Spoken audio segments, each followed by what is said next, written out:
Good afternoon, everyone. My name's Adam Creighton. I'm the Chief Economist at the IPA, which of course are very proud sponsors of this great event, this great weekend. This panel, of course, is going to delve into the state of the US, the state of US politics in particular.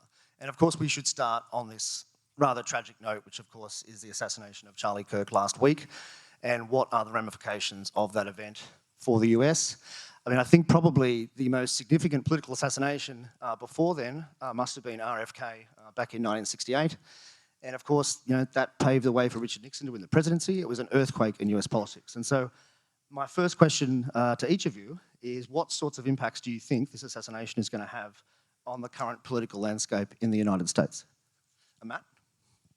Well, they can kill the man, but they cannot kill the message. And look, I'll just put it out there. Jack was supposed to be sitting here today, so I have big shoes to fill. So thanks for having me again on the stage. And but look, we'll kind of see how it plays out in the midterms, right? That's coming up pretty soon. And from what I can tell, I mean, the usual suspects are making a fool of themselves. I mentioned a little bit earlier about the teachers' unions, but you even had the NEA, which is our largest labor union in the country. It's the National Education Association. During their annual convention a few months ago, they passed a resolution to call President Trump a fascist. They misspelled the word fascism in that resolution, by the way, so just, you know, I mean, you just can't make this stuff. You can't make it up, I'm serious.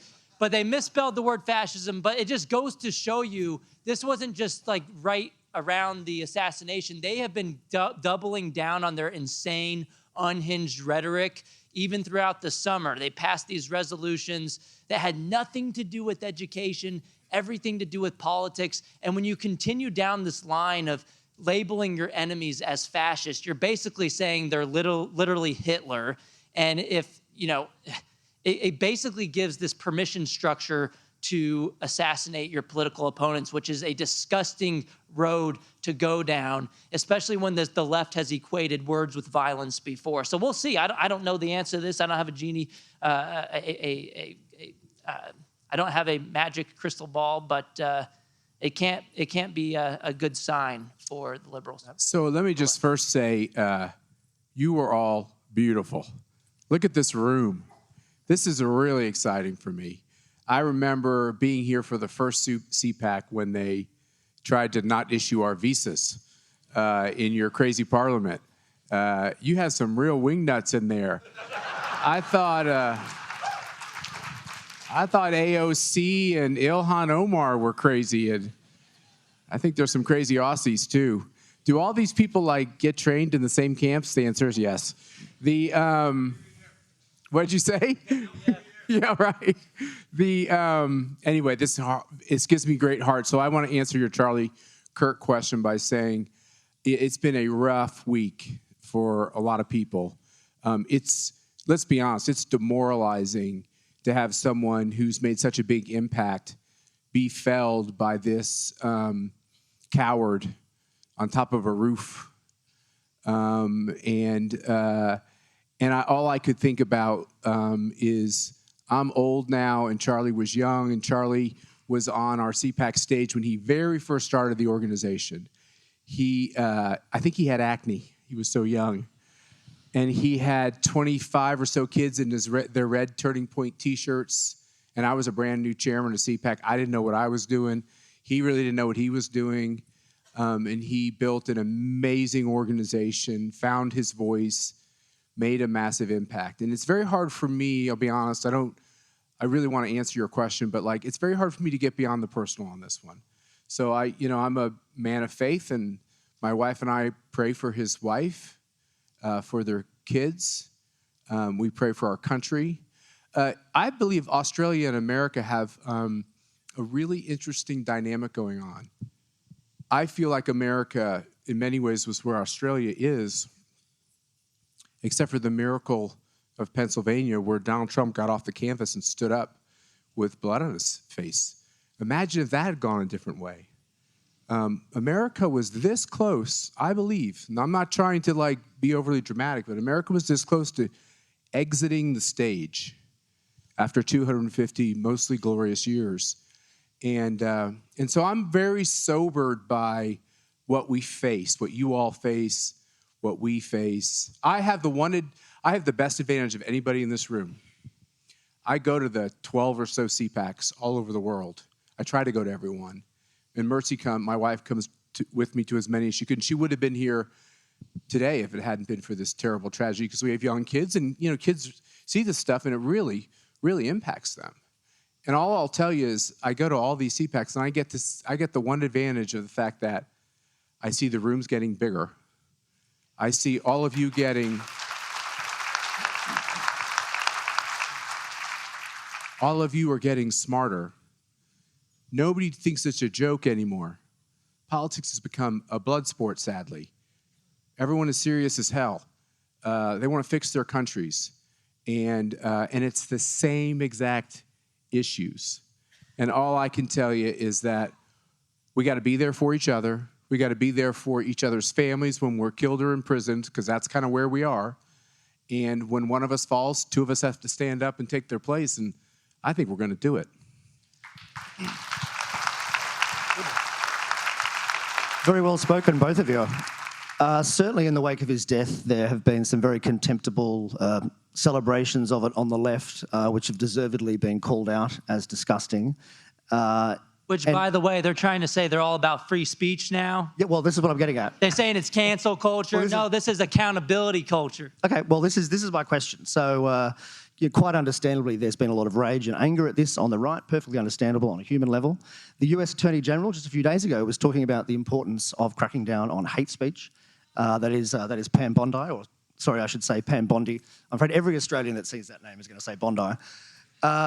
And this, this is unusual, because for years the right had been criticising the left on, for cancelling people about hate speech. So is there a risk that the right is now going to engage in the same sorts of behaviour that the left is engaged in? Corey, you obviously feel strongly about this. I think a lot of people have kind of come out against Pam Bondi's comments about free speech and hate speech not being allowed. So I'd say, yeah, the ideas that you find most contemptible, those are the ones that need to be allowed to be spoken. That is the purpose of free speech. So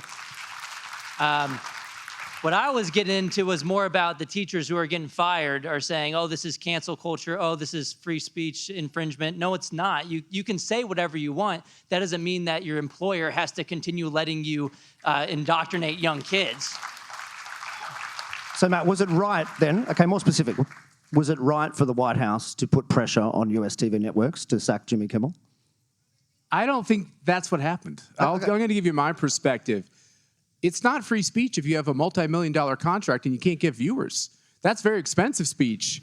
And eventually a business person says, the economics of this isn't working out very well. I mean, how is it that when a liberal fails, they're now going to start saying that it's a conservative pressure campaign to fire them?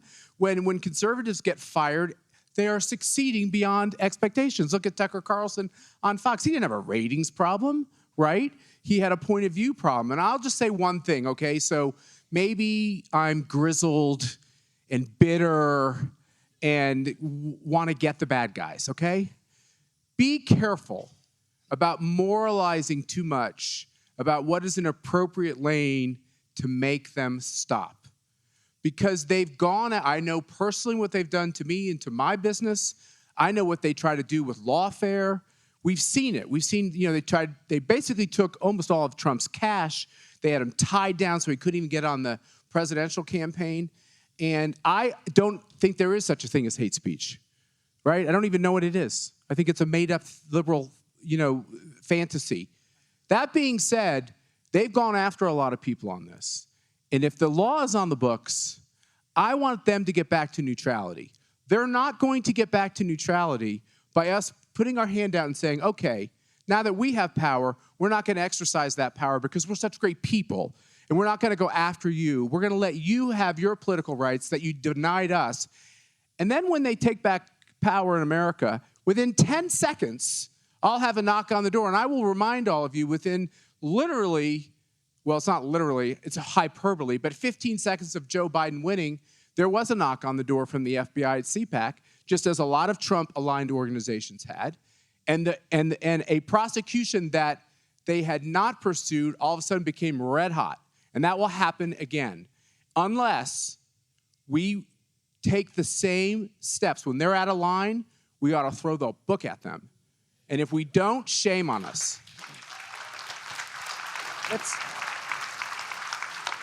Let's talk about the midterms now, which you mentioned earlier. They're still more than a year away, of course. Is it fair for me to conclude, as a foreign observer who's read about politics in the past and the impact of these sorts of You're not assassinations? foreign, you lived in America. Yeah, I met you in D.C. What are you I was talking there about? for a bit. That the reality is that this human tragedy is going to help the right side of politics. Is that a fair assessment? And so, therefore, there's more chance now that the Republicans could even keep hold of the House of Representatives next year. Who wants to venture an answer? I don't have a crystal ball, but I will tell you that I heard just yesterday, Turning Point USA is at over 50,000 new chapter applications, so it's a big deal. It's hard to go beyond. Sounds like it's a help then. It sounds like it's a help Yeah. to the... So what were we saying last night? You gave me that great phrase, hip pocket nerve, hip pocket, something like that. So in America, what we say is, there was an American president who said, the business of America is business. And American voters are practical, and they tend to vote on what we call pocketbook issues, right? So that idea of what's in your hip pocket. And so if I did have a crystal ball and I could see what the status of the economy is a year from now, that'll be the biggest driver on all this. Actually, President Trump's approval rating, which is what everybody fixates on, I don't think will be the main determinant in whether or not Republicans do well in Congress. It's this basic question of, are the Trump policies basically viewed as working?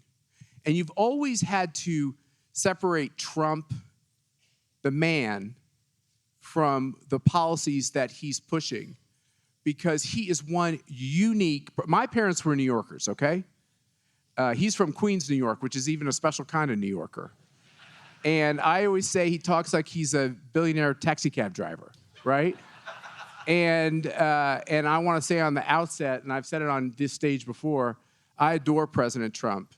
My wife worked for him. People said, how can you let your wife work? He's a terrible person.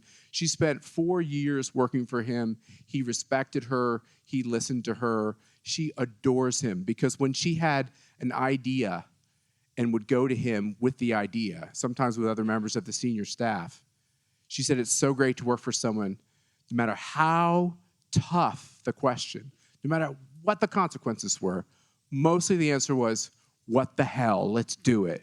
She goes, that's so different from most politicians. So separate what Australians, you have this filter of Donald Trump. Can I just tell you something? This will not shock you. Get rid of that filter because they're lying to you about him. He's smart. He cares. He's patriotic. He's tough. He aims to do the right thing.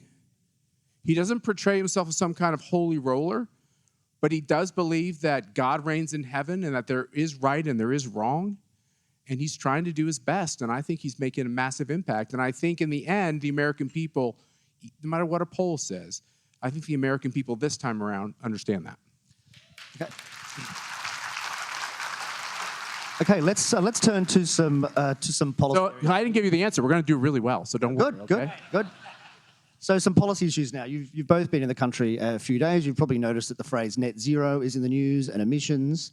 One of the assumptions that the government has used to push this is that the US is completely on board with net zero. That's one of the assumptions. So my question is, how reasonable an assumption is that the Trump administration is going to cut emissions? I always thought net zero was Joe Biden's IQ.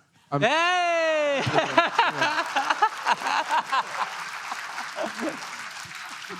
All right, let's hang it up. That's the best joke all day. Let's get off the stage. And We don't hear about it. We don't hear about I'm completely this. sober, I want you to know. That was completely, I thought the whole Paris climate agreement, that was gone several years ago. People are still talking about it. I was in Sydney, every single news channel. I mean, they're probably on the news here too. They're just talking about this net zero thing. I'm just like, oh my gosh, you guys have got to be kidding me. It's just insanity that I mentioned it earlier, they think they're God, that they have the power to change the climate in America. You're not going to be able to do anything. You're just going to crush your economy if you go down this left-wing agenda. Hey, but maybe that might not be a bad idea. The economy determines the next election. So if you guys want to pass this net zero things, maybe it'll be a blessing in disguise at some point. So if I could just give the quick American answer to that, which is if you explain the issue in terms of helping other people, polls in America will show you that in this kind of fuzzy approach, oh, would you pay a little more to save the earth? The sweet grandmother says, my God, of course I would, right? But then you say, okay, then they say, because they're Americans, they say, well, wait a minute, let's go back to this question. Exactly how much more do you want me to pay for gasoline? How much more do you want to pay to heat the house? And then you start going through what happens to the bills, and as you know, it's 2 and 3 times at the starting. And the American people are practical people, and they say that's insane. And just remember, this is something that's very important. I know I'm in a foreign country, but like the American people get this idea that if something isn't made in America or Australia or the UK, it's going to get made somewhere else in a lot more pollution, dirty way. And China grabs every manufacturing or energy production project it possibly can when we think we're too good for it in our countries. So there's no impact on carbon, if you believe in that, which I don't, but there's no impact on the negative effects of carbon, or there's no positive effect on pollution on any of this. And by the way, the more we talk about carbon, the less we focus on pollution, because carbon isn't pollution. So if you care about clean air and clean water, why don't you focus on that? And quit focusing on this other mythic thing, which is what they're so good at. They get us all wrapped up on a goal or something that's riddled with lies, and then we all just start running after it. What if we stop doing that? That's a very good segue into tariffs, actually. Well, and you're actually shooting yourself in the foot. I mean, if anything, you should be subsidizing warmth. I like warmth. I mean, more people die from cold than warmth. I mean, it's completely backwards. And you're like a I'm sun from Texas, god, aren't by the you? way. I knew it. So, I mean, aren't you guys sitting on like a lot of the nuclear reserves too? Yeah, Let's the most tap into uranium that while we're at it. the third biggest uranium reserves. And of course, it's completely illegal here, nuclear power, absurdly. Just on the tariffs issue, very few American presidents in history have had the political skill to get voters cheering to raise their prices through tariffs, except, of course, President Trump has, because he's a political genius. Are these tariffs a permanent fixture now of American fiscal policy, if you like, trade policy, or just kind of part of the Trump administration? Let me go first. You go right ahead on this one. So, a couple things to remember here. Tariffs have always been part of our economic policy. The difference is that Republicans believe that the American economy was so strong and America was so resilient. We were so cocky and confident that we could do anything, we couldn't screw it up, that we decided to unilaterally disarm in this question of tariffs. So when the EU or when China or Japan, which basically has closed markets, prevented the American products in, we thought, well, we're so big, it doesn't matter. And then something strange happened along the way.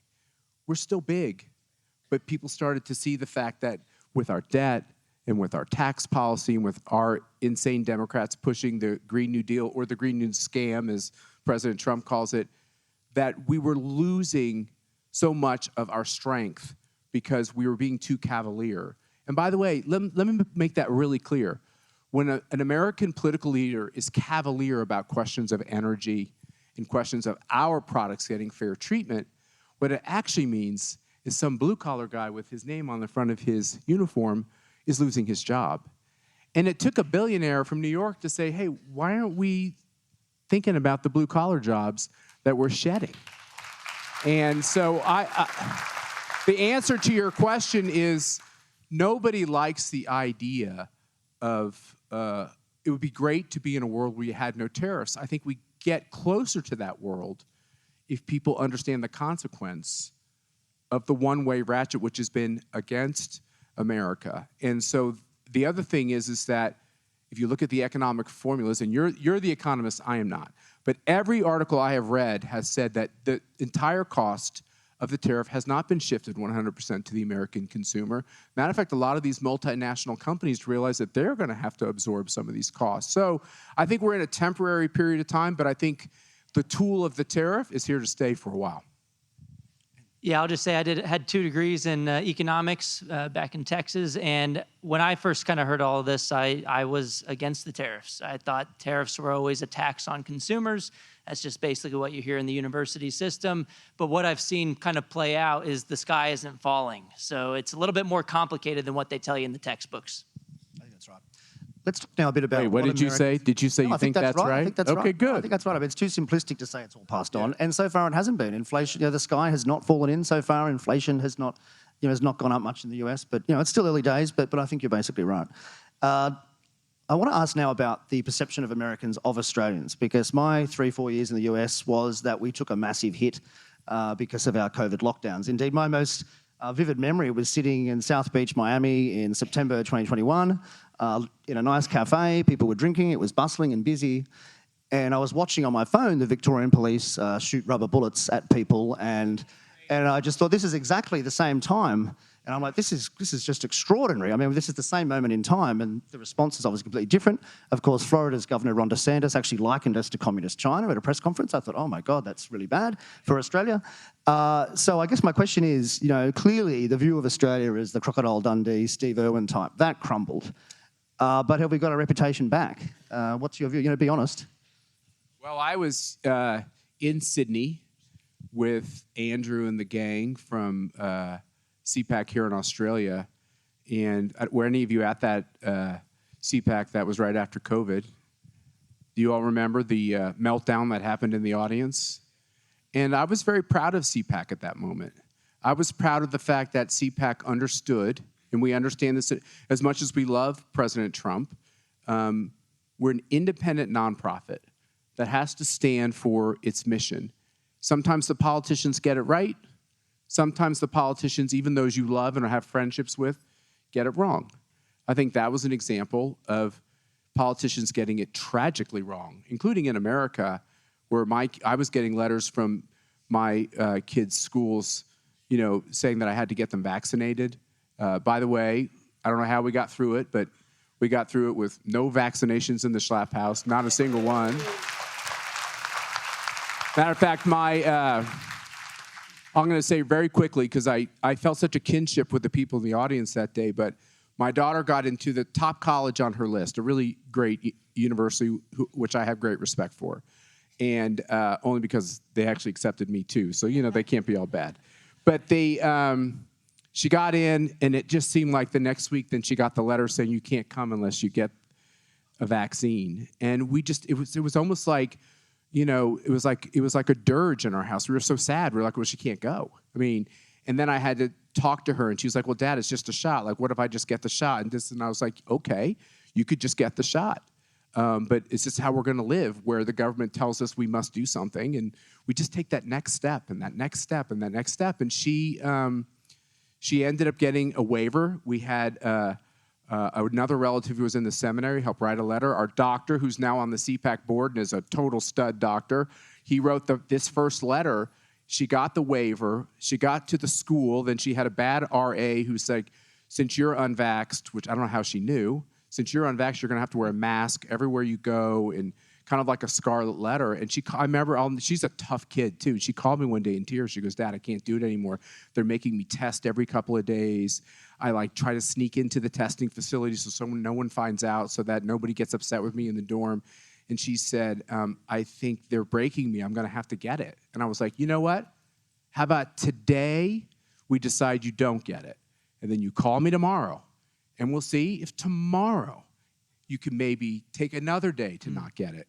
And the child had the temerity to hang in there and do that. But what we did to our children in my own country is...